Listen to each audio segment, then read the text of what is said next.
Tabi, sa under lang ng cell group leading, magbibigay ako ng basic training how to handle cell group. Oh. How to facilitate a cell grouping. Bibigyan ko ng training yan. Yung using the questions. Halimbawa, sa Bible lang. Bible ang hawak nyo lang. Then, you lead the cell group. Using the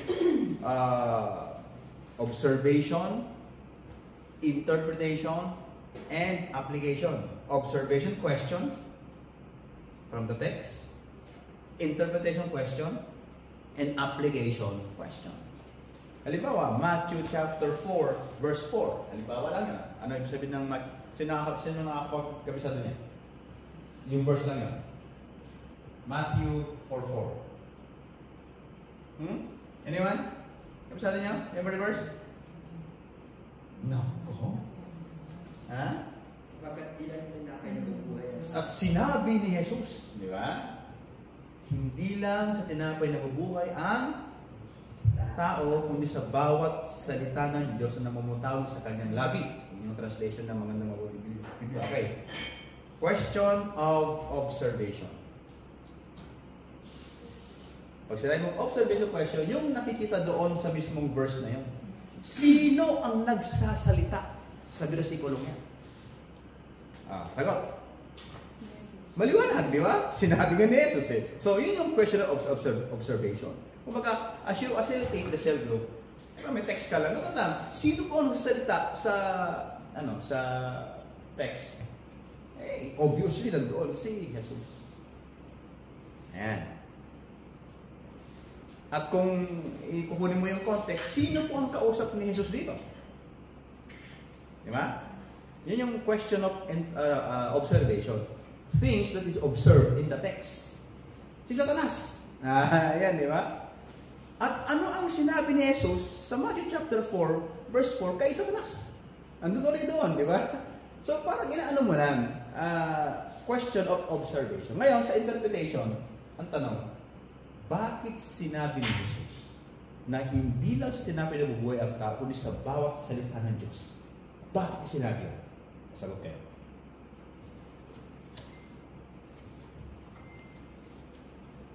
Kasi ang tao, hindi naman physical, spirito din siya. Ayun, no? So yung tinutukoy doon na pagkain, yung physical, di pang physical, at meron din dapat pang spiritual. Di ba? Kasi salita na. We are now interpreting the text. Ano pa? Ano pa ang mali sagot? Walang mali sagot dito. Bakit sinabi? Bakit sinabi ni Jesus na hindi lang sa tinabi ng buhay ang tao, kundi sa bawat salita ng Diyos? Ano ang ibig niyong sabihin? Ayan, di ba?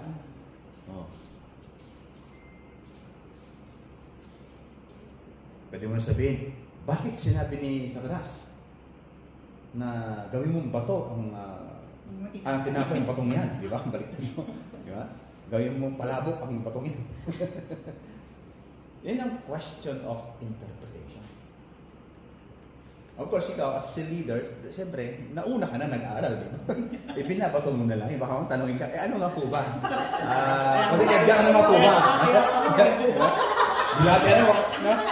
Ano ba, Mother Edgar, di ba? Kaya ako tinatanong sa inyo. Kasi hindi ko alam. Ang ganda, no? Magaling na si leader to. Magaling na si leader to. Di ba? Di ba? O kaya pwede mong question of observation. Kasi the greater the question, mas maganda yung magiging discussion. Ano na yung dalawang pwedeng ikabuhay ng tao sa text na yan? Lalim yun. Ano nandun sa text yun? Observation nyo. Mabuhay ka sa pagkain at mabuhay sa salita ng Diyos. yan, di ba? Follow-up question. Saan kadalasan ng nabubuhay dito? Trabaho. Di ba? Sa tinapay. Sabihin yung means. Kaya ang tanong, mabubuhay ba tayo sa salita ng Diyos? Sabihin sa pangako niya, sa nais ng Diyos sa buhay natin. Sabihin, kung nabubuhay tayo sa pagkain lang, short-lived lang yung ating vision. Buhay natin, nang kakain tayo ng spiritual na bagay. Tanong, paano kayo mabubuhay o sa buhay ang mga bagay na Espiritu? Ayan na. Itemize na yan. Una po, magpipasa ng salita ng Panginoon at gagawin yung kalooban ng Diyos. Next question. Ano pa yung kalooban ng Diyos na kailangan ng isang buhay? Paano na pa yun? Ito lang, hindi po kayo pipray. Pero may important din niya. Mag-pray ka po ako. As a leader, next meeting nyo, hindi mo na tayo nag-pray ka ba today? Nagbasa ka ba isang Bible? Nag-share ka pa ng Word of God, isa. So, makita natin, no? Nakakalagaan talaga, nakakalagaan ng bawat, sabi natin, member ng church pag merong security. Ito yung kahalagaan ng security. At, as a leader, kailangan may skills ka talaga na gawin. Ito yung gusto ko talaga maituro sa pastor. Na maging ma-develop tayo itong mga spiritual skills ito na gusto ng Panginoon mag-develop sa atin. So, dati na sa punto na yan. Ang gusto ko lang muna mangyari, yung word of truth, opening statement, and yung susunod doon is yung lifestyle, yung kingdom lifestyle. So, yun yung kasunod. Once na natapos na sa kingdom lifestyle, you are now leading as a group. Yung kingdom lifestyle, mga kapatid, kabisiduhin nyo lang yung mga punto doon, yung mga 3 points, yung mga points. No?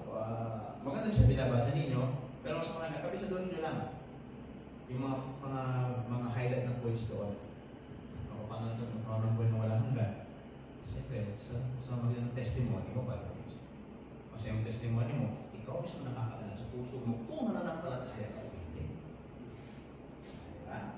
Sinasabi mo sa 1 John chapter 5 verse 10. Sumasampalataya isang tao. Ngayon, hindi mo pwede lang ang sarili mo. Kaya tanong mo, sabi mo, ito ba may pananampalataya? Yan. So yun, no? Yun lang. Kapisa doon yun lang yung mga points doon. At you can discuss by asking questions. Bakit ba kailangan natin mananampalataya? Pwede mo talaga na gano'n. Question of observation naman. Ano ba ang kahalagahan ng pananampalataya sa Diyos? Question of interpretation. Paano naiintindihan ang ibig sabihin ng pananampalataya? Yan. Kumbaga, it's just one subject. May explore mo if you know how to ask the right question. Kasi ganyan naman pati mga investigator, puro tanong naman bakit may bigot dito? Diba? Bakit may fingerprint dito? They follow dots. Yan lang naman yun Imbes sa mga evidence ginala nila, so kakaroon siya ng tinatawag na scientific investigation. May tawag dyan. I forgot the term. Anyway, ang tawag dyan. Yung mga ginagawa ng mga investigator. Dalawang term yun. Forensic, yeah. Forensic, tsaka meron pang isa. Yung forensic kasi is an investigation of the present. Yung isa naman, isang klase ng investigasyon na hindi mo pwedeng balikan. Kasi nangyari ng once, parang yung forensic, ito na yun. Ito yung mga evidence. Dalawang klase scientific way of investigating things. Anyway, dapat tayo muna sa church cell group. Pero bago yun, sabi ko na, sinong gusto mo mag-present lang? Kahit magsalita lang dito, opening statement, paano mo ipapasok yung panbulot of it. Pila ka na isang opening statement, or kung meron mo kayo na inventong opening statement, okay yun. Diba? Then, pasok mo lang ang one bullet of it. Dalawang katotohanan, at yun lang, finish. Meron ba? Parang simple lang, di ba? Ang brother is, grabe yung mangyari sa Pilipinas yun, di ba? Nalungkot ka ba? Nakalungkot. Kasi kapag Pilipino, kapag kaya tanong ngayon, ano ba yung ating spirit sa mundo ito? Uwi na naman sa Pilipinas. Parang wala na nila. But you know what? I found a great security sa buhay. Gusto ko ba siya ko siya ito? For Romans 6:20. Gano'n lang kasipol. Hindi mo kailangan master naman. Basta meron lang kayo, kapag-dugtog nyo lang yun. Then gawin nyo ng paulit-ulit, it become a master. Kasi sabi nga, the more na sinasabi mo sa bagay, Para daw yung kasi brain daw natin, para siyang na-imprint. No? Ang tawag dyan is, meron kasing, ano yan? Genetic genesis, ano yun? Neurogenesis, at saka neuroplasma. Okay. Ano yung dalawang bagay na? Neurogenesis is yung pag-rise ng mga bagong cell. Yung neuroplasma, yung pagka-connect ng mga neurons mo sa utak. Kaya sabi nila, si Einstein, hindi naman talaga malaki ang brain niya. May portion lang sa brain niya na highly wired connected. Na pag pinili niya sa bagos, the idea is there, intindihin niya. Yan. Yan. So mangyayari lang daw yun, ganun mga bagay is number one, if you always share something. Diba, may natutunan ka, repetition. Repetition yan. At yun, ikaw. Sige po. Alis pa kayo yan, Malo? Kaya kumala na ng pala. Pala ko. Ayan.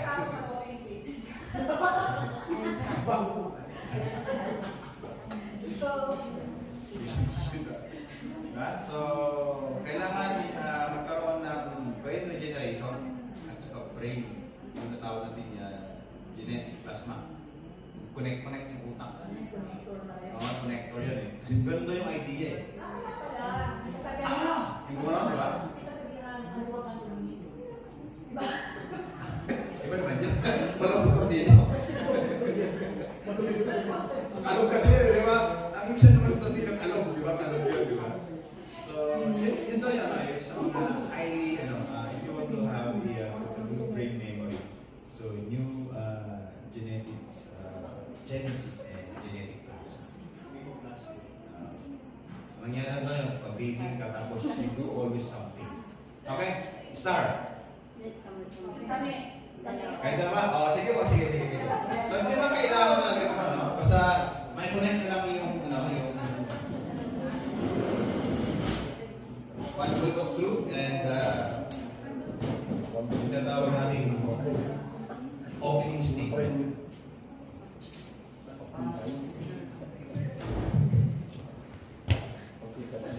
Okay, sige.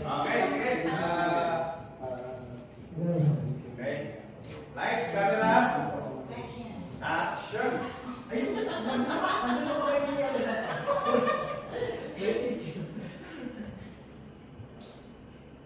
Patingin mo na.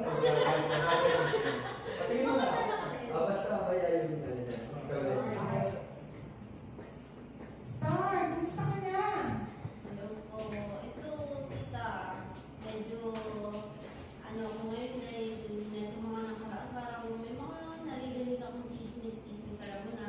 Saka sa Facebook, may mga nagpo-post sa akin ng, basta parang kaya medyo malayo ako kayong birthday. Kasi parang, bakit naman ako? Bakit kung ano ng mga naririnig kong chismis dyan? Kung kailan naman ako parang lumalakas sa kanya.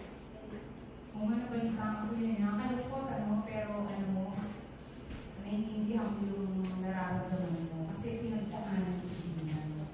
Kaya, pero meron sana akong gustong share sa'yo. Sa kabila na pinagdadaanan mo, alam kong luwag ang kalooban mo kapag narinig mo. Okay lang ba share ko sa'yo? Kasi, di ba nagbabasa ka ng Bible? Alam mo kung ano yung nakasunod sa Romans 6:23? Hindi ko siya, nabasa ko siguro, pero hindi ko masyado. Kasi ang ano doon, nakalagay na, pero naniniwala ka na tayo na ay makasalanan. Diba? Ikaw, ako, kahit sino makasalanan. Walang ibiligtas din sa bagay niyan. Pero, ang nakalagay nakasaad mo sa Romans 6:23, na ang kaparusahan daw ng kasalanan ay kamatayan. Diba nakakakot yun? Pero, sa kabila ng lahat, mahabagin pa rin ng Diyos. Pero ganun lang, explain ko sa iyo. Nasabi nga, ipagpalagay mo, yung palad mo na to, yung kasalanan natin. Ngayon, ang sabi nila, 3 kasalanan daw, 3 common sins ang nagagawa ng tao sa loob ng isang araw. Naniniwala ko ba doon? Lagpas yata ng tapos. Kaya mapagsakan natin yung tabulang ha. Ang sabi yung pagsisinungaling. Kali ko, ikaw at ako, hindi tayo ligtas daw, di ba? Ngayon, pangalawa, yung pagkakainiti ng ulo, di ba? Yung na yan. At yun nga, yung nangyari sa'yo na tayo hindi totoo, na pag-isipan ka, dahil yung madalas sa tao na isip ng masama. Ako hindi rin ako ligtas doon. Pero sa kabila ng lahat, ha? Yung mga kasalanan yun, iyan ko lang sa'yo. Halimbawa, tapos kami na to, siglan ka naman ka. Sige, paglaki mo, nakagawa ka ng kasalanan, lahat nakalista yan. Ngayon, lahat ng kasalanan nandito sa akin mo. Pero dahil yan sa pagmamahal ng Diyos, di ba, natin si Kristo sa krus. Ngayon, si Kristo bumaba sa langit, ang ano niya, itong kasalanan natin, kinuha niya. So, kanino na po yung mga kasalanan niyo, sino umako nun? Nailipat na dito. O diba si Jesus Christ? Ngayon, eto, ano na nangyari sa'yo? Di ba wala ka ng kasalanan? At ano ang maaaring mangyari pag nawala ka? Sa pagpunta sa langit o sa lupa? So pwede na ako ulit gumawa ng kasalanan kasi binako na ni Lord eh. Pero hindi excuse yun. Kailangan pagtanaan mo, alam mo kung meron isang tao na merong isang Diyos na nagsaktaw ng tao na para maligtas ka, wala kang konsyensya para hindi mo na ulitin yun dahil alam mo kasalanan, hindi mo ikaw magkakaroon ka rin na ano na nakakahiya, di ba? So ngayon, alam mo makasalanan ka sa impyerno mo ka, di ba? Dahilan sa inako na ni Kristo, yung mga kasalanan mo, sa paligid mo sa mapupunta. O di ba masaya doon, sa kanila masaya. Ngayon, ang ano doon, anong prefer mo, makasalanan o sa impyerno? Wala eh, sa laki, mais. Sa kabila na nangyari sa'yo, naniniwala ka ba na kapag tinanggap mo si Kristo? Masaya na, ito sa oras na po, magkaiwalay tayo na nangyari sa'yo at tinanggap mo si Kristo, saan ka pupunta? Sa laki, pero tita kasi, alam mo yun, the more na parang tinanggap ko si Jesus Christ, oo, na nalipat sa kanya yung kasalanan. Pero alam mo yun, hindi pa rin siya maiwasan na magkasala pa rin. Ganun. Ano yun eh, because of our human nature. Pero, pag tinanggap mo si Kristo at sinuko mo yung sarili mo, every now and then, pag nakakagawa ka ng kasalanan, nare-realize mo yun na nakagawa ka ng kasalanan at mag-repent ka. Hindi ka tulad mo na wala ka pang relasyon sa Kanya, sige-sige lang ang gawa mo. Yes. So, ang handa ka ba na tanggapin si Kristo bilang yung tagapagligtas, Panginoon na tagapagligtas? Maaring sa bagay na to makaluluwag para sa iyo at lahat tayo dadaan sa ganyan, pero proseso yan para baguhin tayo. So, maaari bang ipanalangin kita na makatanggap ka at maaaring buksan mo lang yung puso mo at isipan mo na sa gano'n, darating ang panahon, mas-strengthen ka na. So, manalangin tayo. Panginoong Kristo, salamat po sa oras na to dahil lang sa na-meet ko rin, sister, na matagal ko nang narinig na may pinagdadaanan. Katulad na ako man ay dumat sa circumstances na yun. But Lord, because I now have a great relationship with you, Panginoon, natutunan ko patawarin ang mga tao nito at pinatawad ko na rin sa sarili ko sa mga gawa ko. Dalangin ko, Panginoon, na si Star ay matutunan din na magpatawad at patawarin din niya ang kasalanan niya, ang kanyang sarili sa mga nagawa na to. At umpisa na to upang buksan niya ang kanyang sarili, nagyakapin niya. Yakapin ka niya, tanggapin ka niya sa kanyang lahat ng kanyang gawain ko ay may offer na sa iyo. Gamitin mo rin siya doon kung paano mo kumakamit. Arino ako sa oras na to ay maka sa kanya ang comforting hugs at may ayos ang kanyang buhay. Salamat po Diyos ko at ginagawa ko namin sa iyo po kung salamat sa kanyang mga si Jesus. Amen. Yay!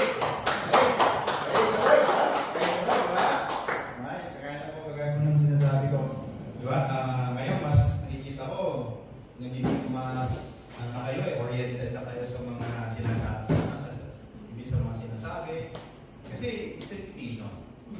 Minsan talaga, sa sobrang alam mo na yung gagawin mo, ikaw na mismo yung gumagawa ng sarili mong style. Ganyan. Kaya mahalaga pa rin na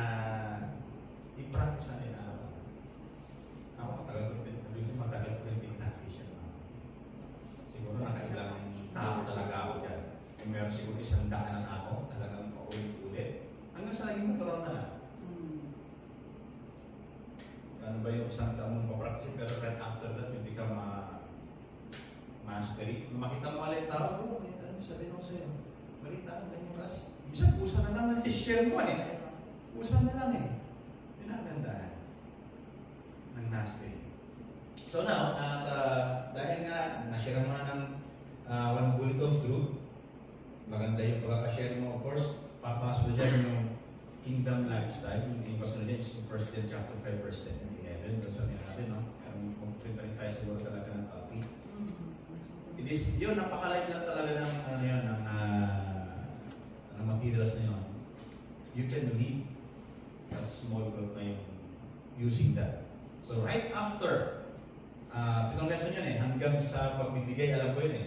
Napakabisi lang talaga mga tanong doon, di ba? Magbigay o hindi, di ba? Tipi o magsasalita. Very, napaka-casual lang talaga. Pwede mong i-invento na yung pagkabisado mo, pwede mo ikaw na mag-invento ng sarili mong style of discussion o nakabisado. So right after that, natapos mo yun, meron na siyang basic foundation. Of course, pati na ng church yan, pati na ng cell group yan. Then the next na gagawin natin dyan is, ito na yung papasok yung coaching. Ito na yung papasok sa akin. Paano nyo ma-empower yung, ano nyo, yung cell group. Then, tuturo natin na mag-one bullet of truth din sila lahat. Ganyan, kung 5 kayo, naturoan mo sila mag-one bullet of truth.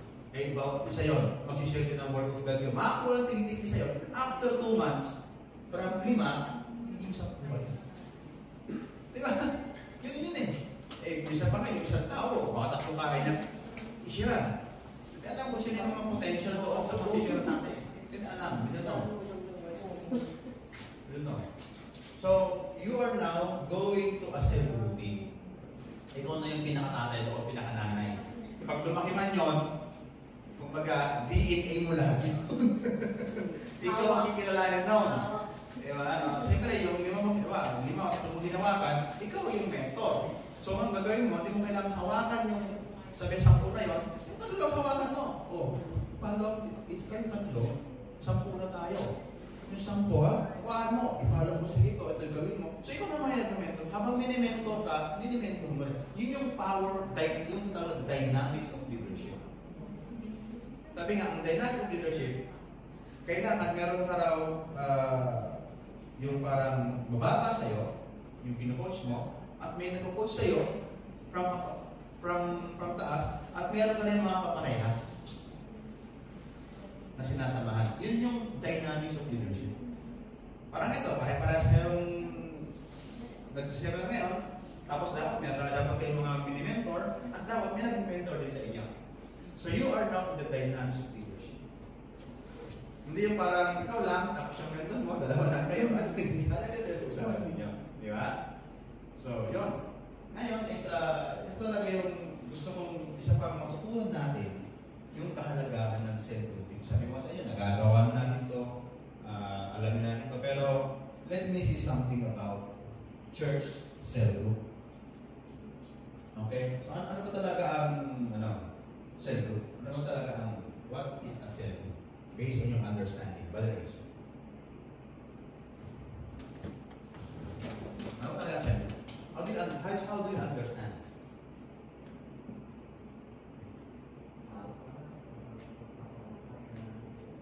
Pagpapalakasan. Okay? Sa church, in a church context, ano ba? Bayad ka, paano mo naintindihan cell group? Para sa akin, titignan ko yung literal na salitang cell. Kulungan. Yes. Na isang kulungan ito na pagpapalakas para sa pananampalataya. Okay, Ito yung grupo na papalawak na para sa spiritual. Yes. At pinahalagaan ang bawat isa, monitor. Yes. At hindi lang siguro nakakahundi yung cell group dahil yun lang sa cell group, kundi palawakin pa. Ayun. Ang palawak. So, for spiritual. So, i-connect ka din sa human anatomy. Cell. Diba? Of course, cell sa living. Meron kang muscle na kaya. Kulong na. Ano ba yung concept po eh?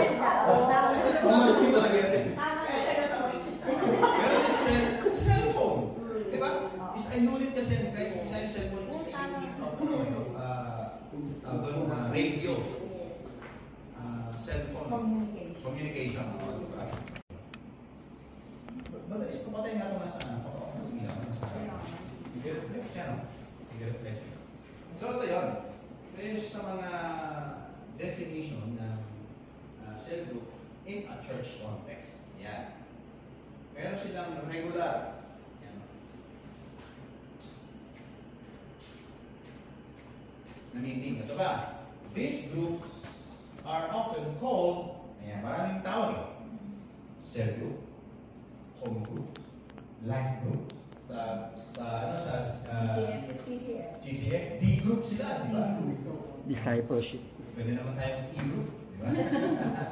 Ano gusto niya, di ba? Basta nila kaintindihan. Small group, and they function as a way for church member to build deeper relationship and grow in their faith outside of the larger congregational setting. Ibig sabihin, yung every Sunday natin, that's the congregational setting natin. Pero pagtapos ng Sunday service natin, they will go to their specific small group.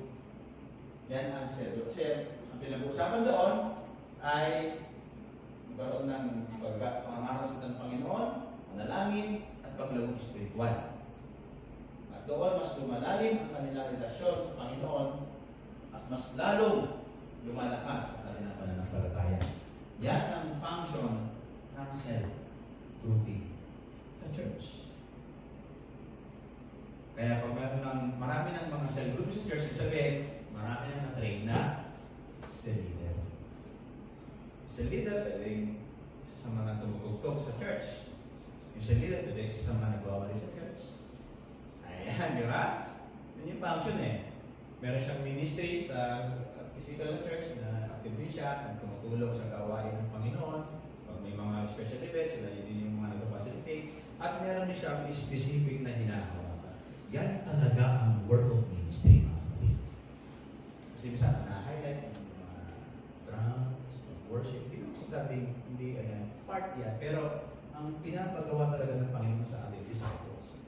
So once you become a cell leader, you are now in the path of Matthew chapter 28, verse 19 and 20. You are a discipling people. Amen. So, cell grouping yan. Sabi ni Rick Warren, small groups are not apart from the church. In fact, sabi niya, they are the church. Kaya pag may nag-cell group sa labas, hindi sila hiwalay sa church. Bahagi sila ng simbahan. Ano sabi doon? Ayan, yung mga characteristics ng church. So si Rick Warren talaga, actually ito pinukuha ko yung model talaga ni Rick Warren sa atin. Kasi sa nakita kong mga gumagawa ng cell grouping, the Saddleback Church, yung mga malaking, mga mega churches, John MacArthur. Si John MacArthur napaka-theological lagi pinag-uusapan doon, di ba? Para ba sila yung tama, tayo na mali, parang ganun. Ayoko naman ng gano'n ng mga klase ng church, di ba? Actually, Rick Warren, for me, is the best model of the church. Cell grouping. Kaya meron pa siya isang book na purpose-driven church. And I'm looking for that. Meron pa sa Salvation Army. Yun pala yung hindi ko nabili noon. Yes. Yes. Yun pala yung hindi ko nabili noon. Kukuha tayo ng mga idea doon. Tsaka yung alam ko meron siyang 20 methods of how 20 method style of studying the Bible. Meron siya. Nagkaharap ko lang kasi yun yung mga materials na dapat kung ma-share sa inyo. Kaya sabi ko, kung makauwi man ako ng Pilipinas, yan yung mga book na hanapin ko. Ayan. So ano ba yung characteristics ng isang church cell group? Kasi yung characteristics, ano ba yung pagkakatanian ng isang church cell group? So ano ba yung key? Number one is, tinatawag tayong small size lang naman siya. Kasi kung yan ng 40 na, hindi na cell group yan. Church yan. Kaya from 3, actually, the maximum is 50 kasi mahirap na i-handle pag beyond that. Sabihin natin, tayo dito, may mga kinsing kinahandle. Ay, mga mahirap. Ito, 1, 2, 3. Wala nang puno na ito ha. Sa inyo pa lang, puno na ito. Dalawang service. Dalawang service na tayo, di ba? Sabi, pag dalawang services, maglulok na talaga ako na mag-preach niya. Hindi ko pwede mag-preach. Pilitin natin mga kayo, pag dalawang services, para matay ko kayo mag-preach. Morning na lang. Yes. Ang saya. Diba? Kaya dalawa rin ang Praise and worship. Yeah, Praise and worship team, di ba? Ay, na pangbakan si Stan. Kasi sino naman, gigiraan na rin dito, di ba? Kasi bakit? Ganyan dapat maghanda tayo ng ganyan kasi bubusukitan nila ng Panginoon ng kaluluwa. Okay? Regular meetings. Yan, meron silang regular meeting. Ito, depende doon sa leader na. Ano naman to, hindi naman kailangan dogmatically every Friday tayo. Pwedeng hindi Friday na. Flexible yung ating time. Kung ano yung availability ng bawat, especially yung sa Korea. Pwede nyo i-activate ang online. Kung hindi talaga pwede talaga, malayo. Mag-ano kayo, mag-Zoom. O kaya tawag doon yung Google Meeting. Google Meet, di ba? Ang gaganda ng cellphone dito sa Pilipinas sa Korea, kaya. So yun, pwede din gawin yun. Habang nagtatrabaho kayo, nasa Kuya, pang gabi, pwede naman. Bili kayo ng mga ng mga headphone na, yung wireless, tapos noise reduction. Ayan, di ba? Hawak lang yun. Hawak nag-work na yung cellphone kayo. Ang ganda nun, di ba? Ang ganda kaya na. Paano pinag-usapan natin? Imagine chapter 4 verse na tayo. Di ba? Habang suot si Kuya ng sige, Patrice, ano yung ibig sabihin? Di ba? Nakikita natin. Si art kasi yan eh. Sabay sa mga inahanda ko yung word na strategy and tactics. Pag-usapan natin yan, ano ba yung sabihin strategy? Ano sabihin tactics? Para medyo military at saka police yung dating natin, no? What is strategy? How do you understand strategy? Ano yung ating strategy nga na ginagawa? We have now the bullet of truth. Opening strategy yan. Ano yung tactics? Yung taktika. Meron ka ng strategiya, so ano yung tactics? Yung mga technique, yung mga Style. ganyan. Paano mo i-communicate na? Yun yung tactic na ron. Yun. Doon yung difference. Di ba? Kaya nga, kailangan yung strategy mo, hasaka. Step by step. Oo, hasaka kasi bakit? Para madali kang makaisip ng taktika. Kunwari, yung isang tao, isang kaibigan mo, paano padaan lang ako lang kita. Pero wala, inaagaw mo na for how many days, for how many months. Pinaman mo na mo, siya dumadaan. Uy, para ikaw pa kayo na. Pero sabi na tayo sabi. Pero wala, technique lang yun, di ba? Na talaga, dito pa talaga dumadaan dito. Kakamukha at gulabi mo, magkapigos kami. May idea coffee doon, di ba? May Starbucks. Sabi, kita pala, parang balisa ka yata. Obserbahan mo na. Pasok mo naman yung opening statement, tsaka bullet of truth naman doon. So, yun yung mga bagay, no? Yun yung mga bagay na sabihin ng tactics. So, general, strategy, ito yung parang goal mo, yung technique, paano kumakapunta sa goal mo. Yan. So, regular meeting, and of course, biblical focus tayo. Centered around studying scripture and applying it to daily life. Ito yung mga characteristics ng cell group. Ano pa? Of course, mayroong prayer and worship. Yung prayer and worship, hindi naman katulad talaga sa church natin. No? You can worship in a very simple way, or may gitahan ka, okay na yun. Lalo sa Korea, ay na maingay sa kailangan. So, yun lang tayo dito. I-apply natin yung baptist style. Yan yung tactic natin. So, pwede ko magandahan, pero mababa na yung boses. Yung ganun lang.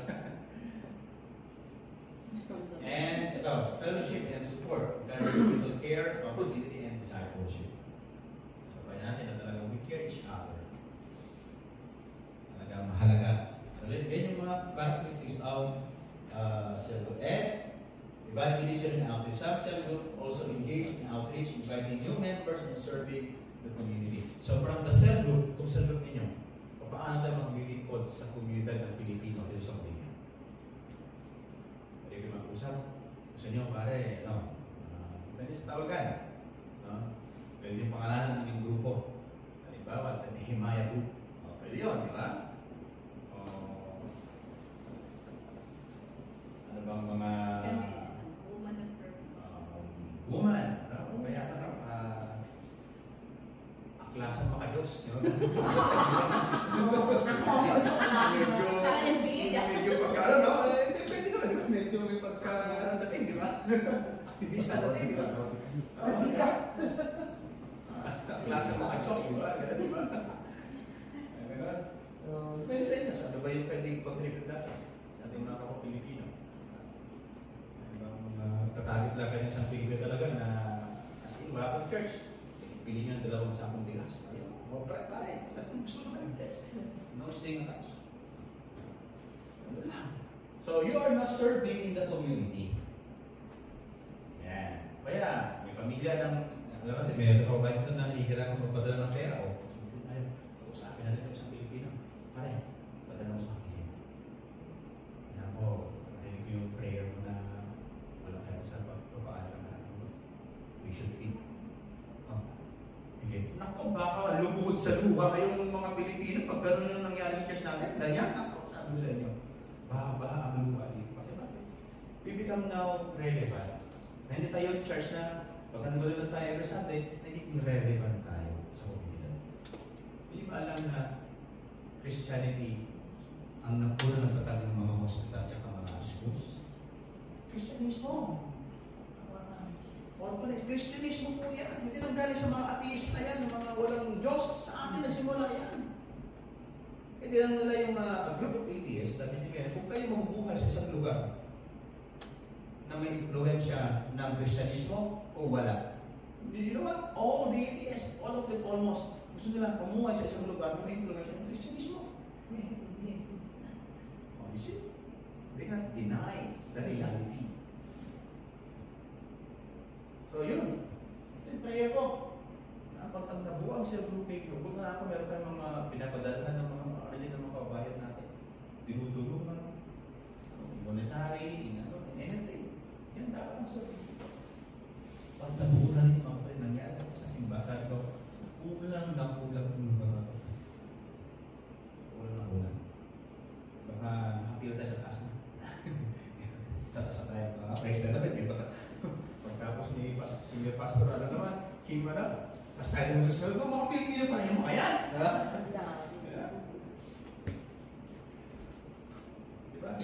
Naramdaman ang ating mga kababayan dito.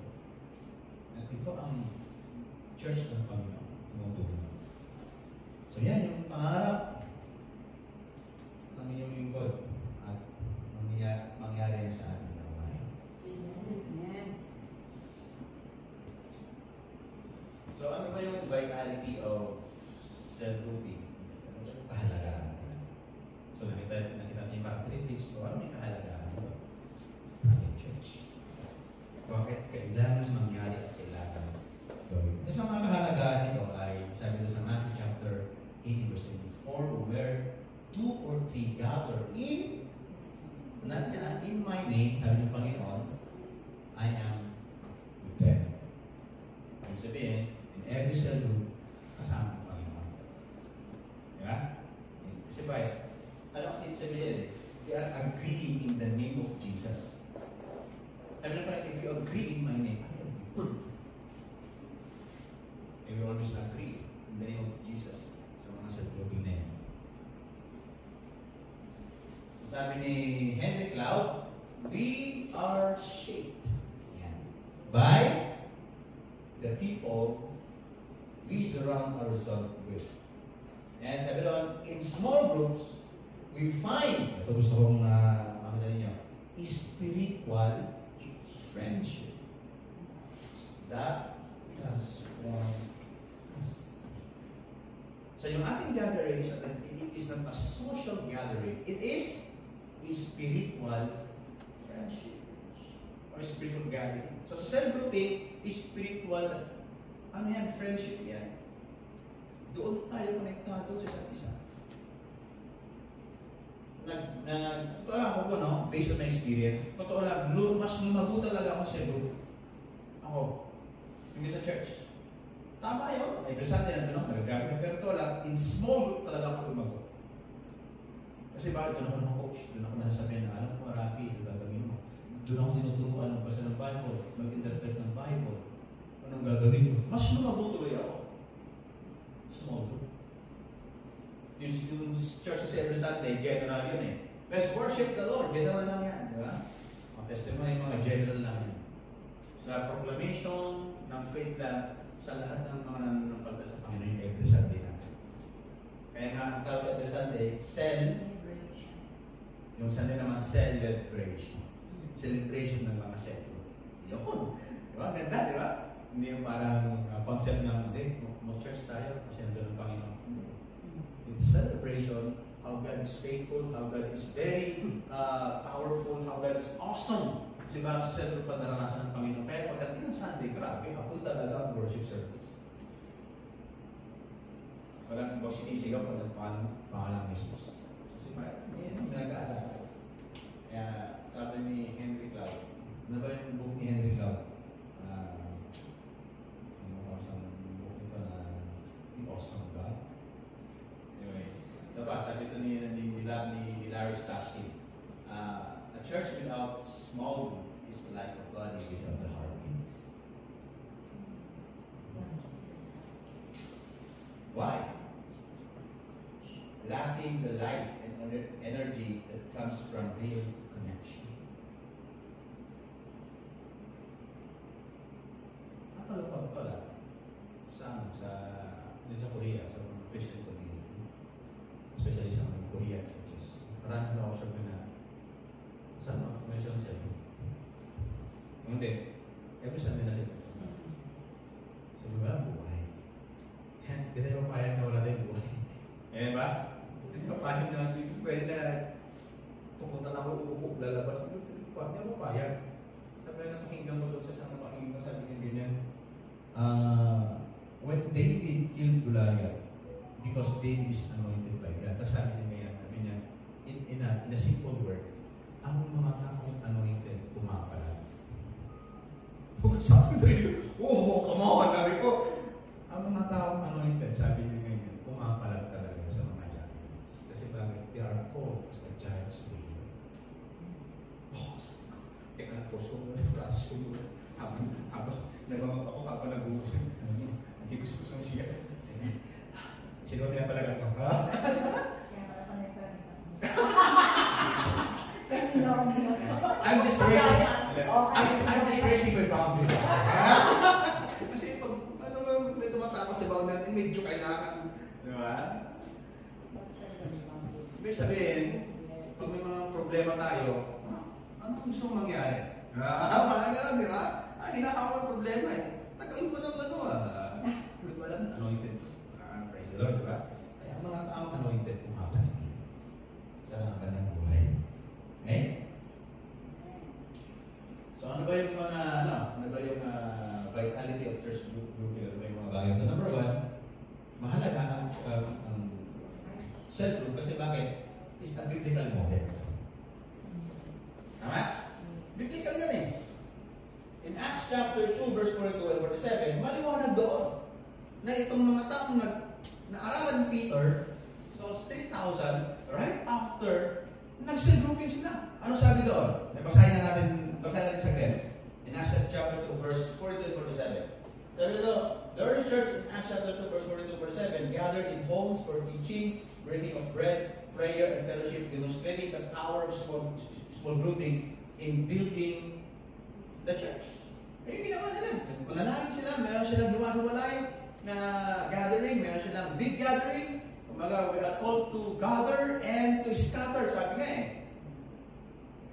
From big to small. Yan ang church. Kaya nga, the smaller the church, the bigger it is, sabi nga ni Rick Warren. So dito makikita mo, hindi iisa yung meron kasi mga churches na yung pastor lang talaga ang sinusunod. No, hindi. Pag ganito yung setup ng church, kadalasan, yung mga parang kung din na lang yung usap na lang kay pastor kasi bakit? Meron lang nag-aalaga sa kanila. So hindi siya one-man band ang church. Ano ginawa ni pastor? Supervise. Oh, praise the Lord. Kay auntie. Yung church mo, yung cell group mo. Talagang may answer prayer. At kung may problema sa isang cell group, tawag naman ng isa, enforce. O kaya, God, may problema sa isang cell group. Anong magagawin din? Para makatuloy yung cell group mo, no? You see? Papadala Ace, kulang pa. Yung si Ace, Isabel. May posibleng hindi masolusyonan yan. At sabay-sabay tatawa sa Panginoon. In the Lord, ito yung problema namin. Gusto namin tumulong. O pala, posibleng hindi sasagot ng Panginoon. Ang ating Diyos ang pagmahal. Church model yan. Kaya, mahalaga ang self-grouping kasi nga, biblical yan. Pangalawa, spiritual growth and discipleship. That's the very essence bakit ang self-group model church. So, they provide a space for deeper Bible study, discussion, and application of God's words. Members receive guidance, encouragement, and accountability in their spiritual walk. So, nababantayan talaga. Kung anong ginawa mo nito nakaraan sa linggo? Sa yung devotion. Nakita natin. Balahan mo. So, ito ba talaga? Napahal ng Panginoon. Ito ba talaga sa pagkasa Diyos? So, gawin natin. Remember, ito ating ginagawa isang proseso. Ito alam ko, nahihirapan kayo. Pero just keep on doing. Diba? Sarap mo may naging kasi ganyan. Okay lang, sige. Pero dapat, magbigay talaga ng panahon. I know, all of you are busy. Some of you are night shift. Sana remember yung pangako ng Panginoon sa atin. Di ba? Sa Tagalog, di ba? May naging encourage sa atin sa small group. Sabi ni Bonhoeffer, kailan yung itong tao ito? Si Dietrich Bonhoeffer. Isa siya sa mga Nazism. Si Hitler. Isa ng protesta kay Hitler. Ang panahon na yun. Nazi, di ba? Antay siya. Sabi niya, Christianity without discipleship is always Christianity without Christ. Kaya deliberately, binitay siya. Pero nanindigan siya. Tao. Doon yung nakita, in the midst of grabe persecution, matinding discipleship program yung ginawa niya. Kaya nasabi niya yan, Christianity without discipleship is always Christianity without Christ. Ito, sa mga father of mission.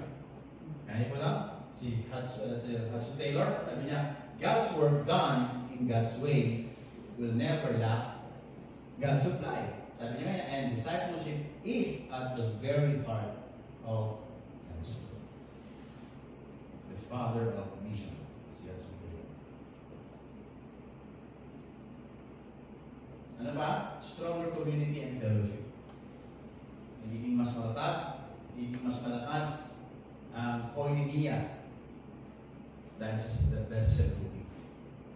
Kaya nga mahalaga sa church ang self-grouping kasi nga nagiging mas malakas ang community. Kasi bakit? May mga tao kasi talagang napapalakas dahil may nag-care, may nag-pray, may nag-aalas sa ng Panginoon, lumalahal sa pananampalataya, may become more stronger yung church community. At yung fellowship talaga, nagiging mas malalim.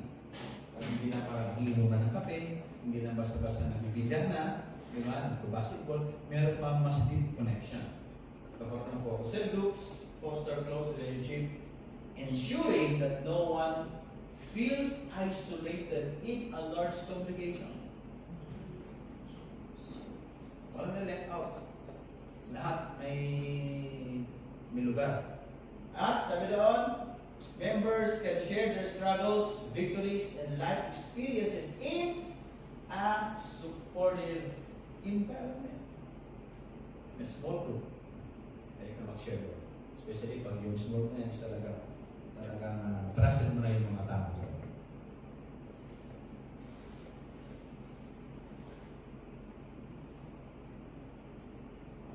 Sabi sa Hebrews chapter 10, verse 24, 25, and let us consider how we spur one another. Ano ba sabihin ng spur? Spurs. Move forward.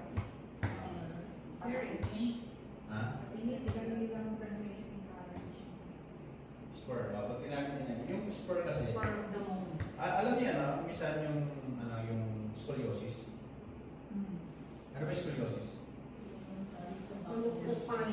Balot yung buto. Hindi lang yun eh. Yung may parang tumutukol. Ang tawag doon spur. Nagiging cause. Spur at masakit yun. Pag yung Sa kamal? Pinahiwala yung authentic at saka yung spurious. Yung spurious. yun. Spur. A little bit, kaya may Spurs, di ba? NBA. Ano yung kanilang, yun, it is a way of pagtusok yun eh. Kasi yun lang sa course, yung boost. Hmm. Meron siyang something. Yeah. Para- Exactly. Yung mga cowboy. Spur, yung mga cowboy, yung nila. Para saan yun? Para yung course. Para yung pag yung gusto mong pakakbuhan yung kabayo because ang response ng animal instinct pag masakit, pumipiglas, di ba? Pag ginadyan mo na yung tamak doon ng kabayo, spur tawag doon. Eh ano sabi ng Bible? Spur one another towards. Ito yung community na gusto ng Panginoon. Kailangan panuin. Paluin natin ng pagmamahal yung bawat isa. Tusukin natin ng pagmamahal yung bawat isa. Kumbaga, Kahit masakit. no, Drive din pag iparamdam natin ang pagmamahal sa kanila. Spur. Encourage. Yung nararamdaman, hindi lang yan. Sanay, wala na.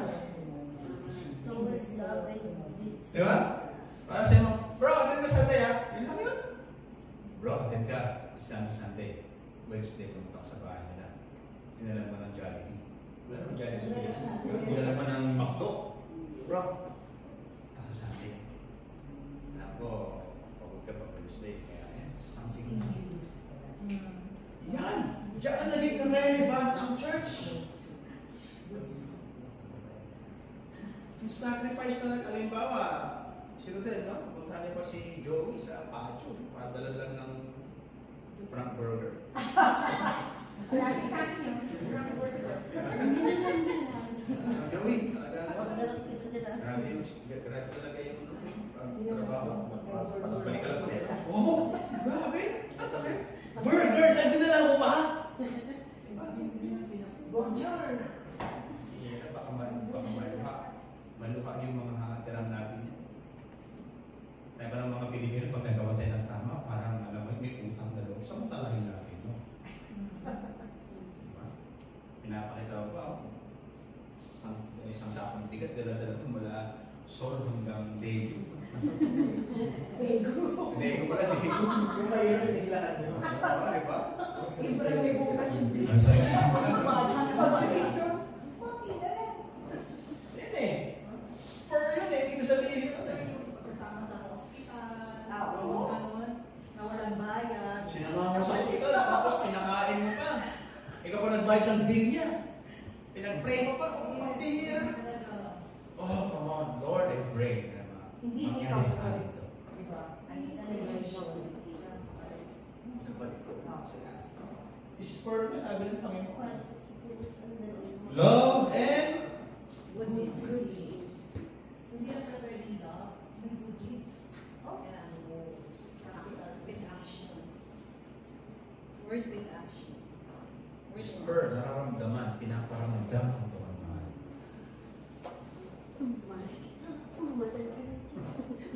Kaya nagiging strong ang church because kaya mahalagang self-grouping kasi ito na-develop to, grabe. Ito kasi minsan yung sinisira agad ng kaaway. Kaya minsan mismo yung nasa church, self-group, pinag-aaway-aaway yung klase. Because of other perception. Then, balik tayo sa sabi ng Bible. Spur one another with love and good deeds.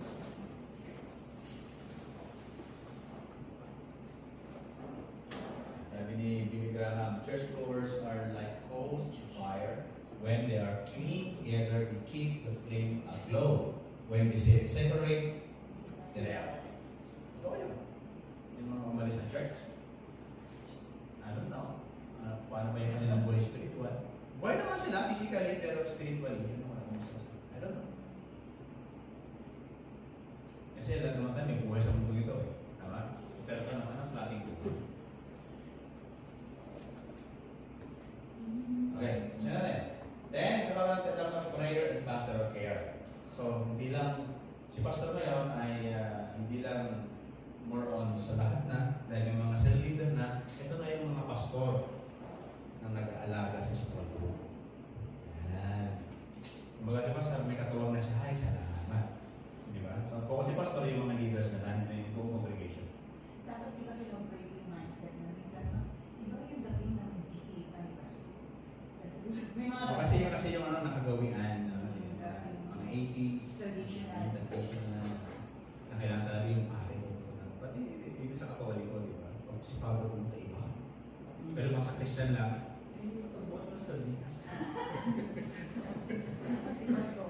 Pero pag si father pumunta, isa yung kambing. Di ba?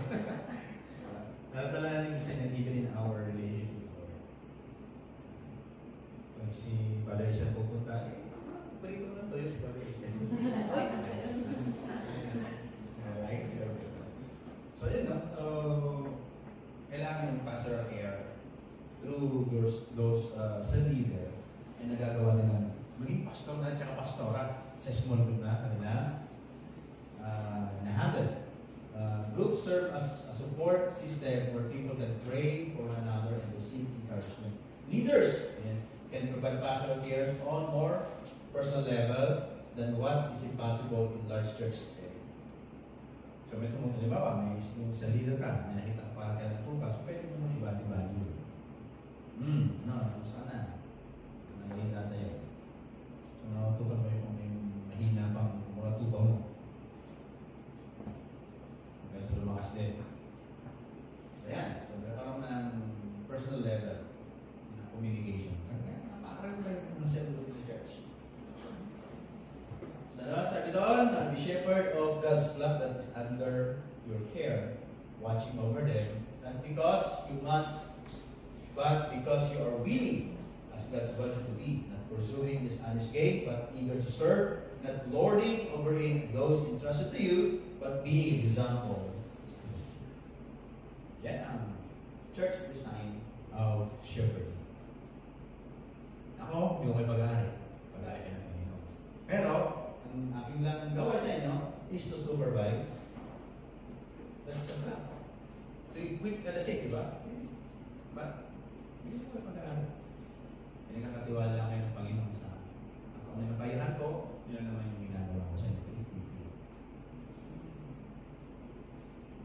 So, maliwanag po sa akin. Sabi si Blackie B, spiritual leadership is moving people onto God's agenda. Yan yung ating gawain.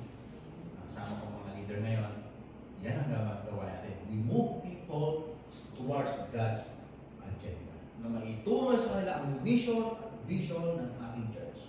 Magawain nila. Yun yung ating gawain. Yan yung mga spiritual leadership. Then, at mahalaga sa grouping, evangelism and outreach. Kasi nga, meron akong nabasa noon, matagal na to, mga last 9 years ago siguro. Yung yung ganda ng title The Starfish Church. Starfish Church. Meron palang starfish na pag pinutol-putol mo siya nabubuhay ulit. Dumadami. Oo. Meron. Doon na binasa. I think that book is from, Colombia. Yung author. Ang galing na niya. Ganda ang church. Kahit na hiwa-hiwalay na siya, pero lalo dumadami.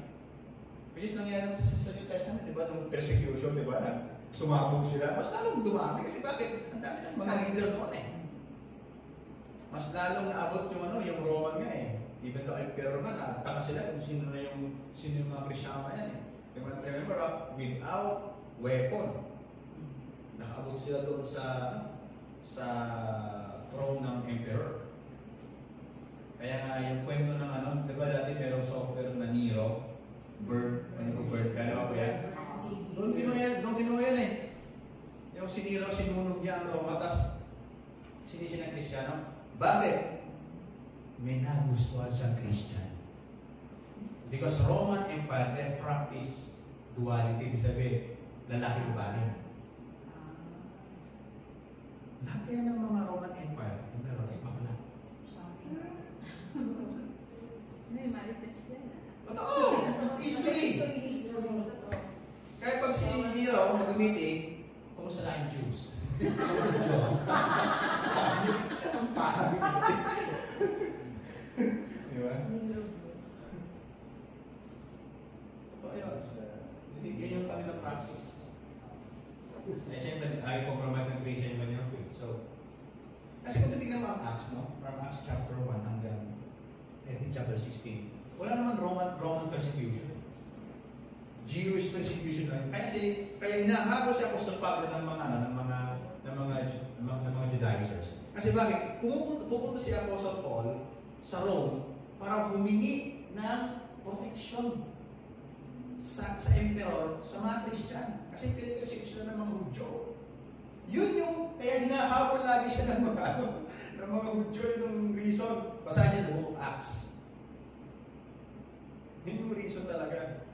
Kaya na Apostle Paul kasi bakit number 1, Apostle Paul sa Roman citizen. Kasi sabi ko minsan, kahit anong gandang bahala ng isang pastor, si Lord pwede rin mananay. Hindi nangyari yan eh. Kasi ba sabi ni Lord, hindi ko kailangan ng emperor to protect my church. I am the emperor of the church. Hindi nangyari. Kung nangyari sa akin, hindi untouchable naman kasi during that time. Hindi na may display ang pangyayari ng Panginoon, di ba? So yeah, yan yung evangelism. So, karena small group create an inviting, informal space where new believers or seekers can explore faith without feeling overwhelmed.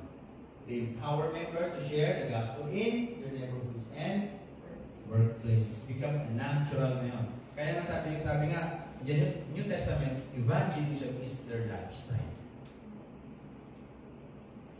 Romans chapter 1 verse 16, sabi ni Apostle Paul, I am not ashamed of the gospel because it is the power of God for the salvation to everyone who believes, first the Jew, then the Gentiles. Ayan. Then, the next is leadership development. So, pag may self-grouping, may training self-grouping, dumadami ang mga leaders. The more leaders sa church, the more expansion. Kasi may nag-lead. Eh, kung kukunti ang, walang leader lang sa church, malamang, si pastor lang ang leader. Pero pag maraming mga leaders, si pastor, tupik niya yung kanyang gawain at mas malaki ang sasakot ng church. Parang minsan, imagine ako na time will come. Nasi-seminar tayo dito, pero sa ibang church mo, kasi nasi-seminar natin sila. Oo! Pero, minsan yun yung mga hallucination ko. Kita mo ba sa KCPC, di ba? Kaya tayo ng mga churches, di ba? Meron tayo seminar for them with regards to evangelism. At kinakanak natin mismo sa atin. Di ba? Hindi ba yung kailangan natin? Oh! Sabi lang, in 2 chapter 3 verse 18, but grow in the grace and the knowledge of our Lord and Savior Jesus Christ. To Him be glory both now and forever. To grow. Yeah. Ito na natin. Church growth and sustainability. So, ang church, nag-grow siya. Habang nag-grow siya, nasusustain yung momentum. Meron kasi nag-grow yung church, nag-plateau. So, pag may self-grouping, may training ng leaders, continuous yung paglago ng church. So, as the church grows, cell groups ensure that members stay connected and engaged. They help sustain the church by decentralizing ministry, making it more personal and effective. Ang hirap talaga pag masyadong centralize ang church ministry, para every Sunday lang, yung nandito lang yung mga ministry, ushering lang, di ba? Yung presider, pag gano'n kasi yung ministry, wala. No, kailangan maintindihan na the best ministry talaga sa church is self-grouping or evangelism. Yan talaga ang ministry. Yung sinasabi ni ministry ang music ministry, no? Part lang yan ng kaayusan natin. Pero, ang pinakamalagang movement ng church is evangelism. Yung pagkatawag natin.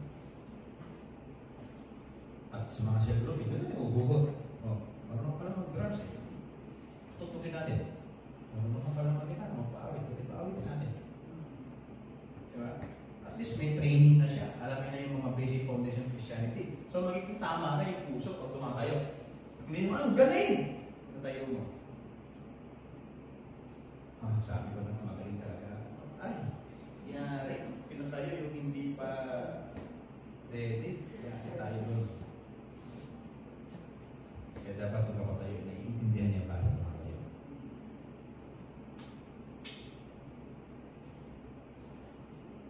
Now you are the body of Christ. And each of you is a part of it.